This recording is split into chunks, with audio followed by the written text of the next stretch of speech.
Sa mundong puno ng ingay, physical man o psychological, pressure at expectations, minsan, ang kailangan lang pala natin ay yung marinig ang kwento ng totoong buhay. Parte lang talaga kailangan. Tiwala na sa sarili nila na kaya nila. Lakas ako. Kasi sarili natin pang paano tayo magpupunta sa sistema. Pagka makakalimot sa Panginoon Diyos. Mga ordinaryong taong hinuhubog ng araw-araw na realidad. Magkakaiba man sila ng kwento, pero iisa lang ang mensahe nito, na ang bawat problema pwedeng maging purpose.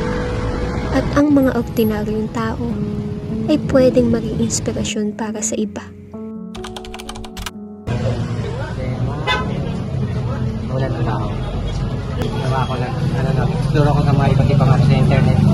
Search ako para makahanap ng life. Bigyan ako ng opportunity na magkaroon sa isang trabaho. Nakasurvive. Ayun, pero kamusta po yung kita dito po sa business niyo po? Okay naman. Huwag sila masyadong manghina ng loob. Tapos yung motivation sila. Yung nalalaman nila ang gusto nila yung limitasyon nila para makahanap sila. Meron pa sila yung pagkakayaan, kailangan i-push nila kung kaya nila, gawin nila.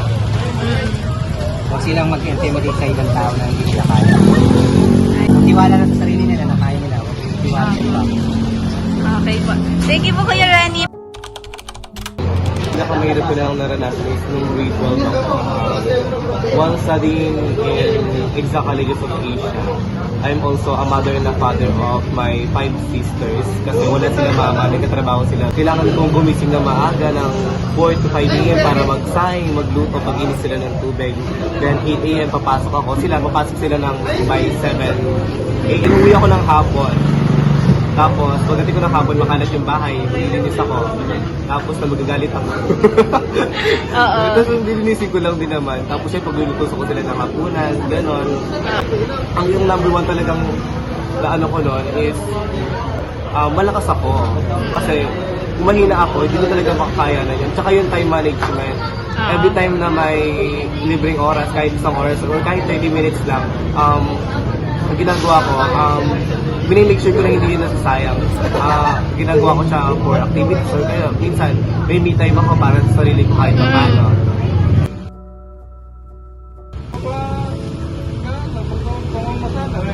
Wala kami naiuwi dito. Paano po yung ginagawa po ninyo kapag ganyan Kuya Jeff? Depende na lang sa sitwasyon. Kung minsan, namumutang lang para ako talaga nakasira. Kaya, diskarte lang talaga kailangan. Tanim kami gulay. Nagtatanim po kayo ng gulay. So, kumbaga naghahanap po kayo ng ibang way para kumita din po. Tsaka, ilan po yung anak niyo po Kuya Jeff? Isa. Basta, diskarte lang sa buhay.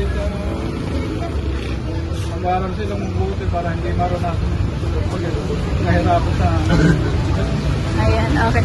Thank you so much Kuya Jeffrey. God bless po. Alam ko from 2016 hanggang ngayon. Wow, ang tagal nyo na po yung service nyo po sa sa mga students dito pa sa NUST. 2016. Na-encounter namin yung problema dito kapag nung pandemic. Before kasi mag-pandemic talagang maganda yung business. Lakas siya. Kaya lang nag-pandemic, nauso yung mga online. Doon medyo na-apektuhan yung business. Kasi tulad yung iba, nagkaroon na ng sarili ng printer. May yung halip na magpapatype sila, meron na silang mga cellphones na high-tech. Nagtatype, send na lang. Nagkaroon ng konting problema before. Pero sa ngayon, nakapag-adjust naman doon. So talagang ina-adjust nyo po yung business para I-adjust mo siya, depende sa sitwasyon. sa pangangailangan nila, no? Tapos nakatulong ka pa kasi nakapamigay ka po ng unit. Kasi yung mga tulad ngayon, nakatulong yung online class. Before kasi pasok ng estudyante ng 7 o'clock. Straight sila, alas 4, alas 5. Oo. Kaya yung pati yung pagpin namin, may mga naglalunch. Yung natutunan yung module sa online, yung teacher, nandiyan yung mga students. biglang magsasabihin mo si Diego, kuya, online pala kami. Hindi na kami natin mahahawakan yung sitwasyon eh. Kumbaga, hindi mo natin tumahawakan dapat alam natin i-adjust yung sarili natin kung paano tayo mag-focus sa sistema nito. Opo.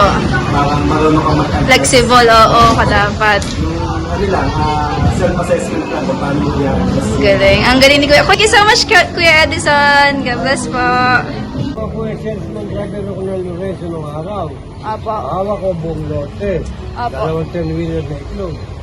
Ah, sa trabaho po. Oo, salesman driver ako ng Lorenzo nung araw. Opo. Hindi ko hinihintay yun. Mm-mm. Ngayon ko na hindi kasi matalo ako sa kusyer ngayon. Nagtuturo nga ako ngayon. Dahil siya wala akong problema. Ah, Wala pagkaloob ng Panginoon sa akin. Ayos na.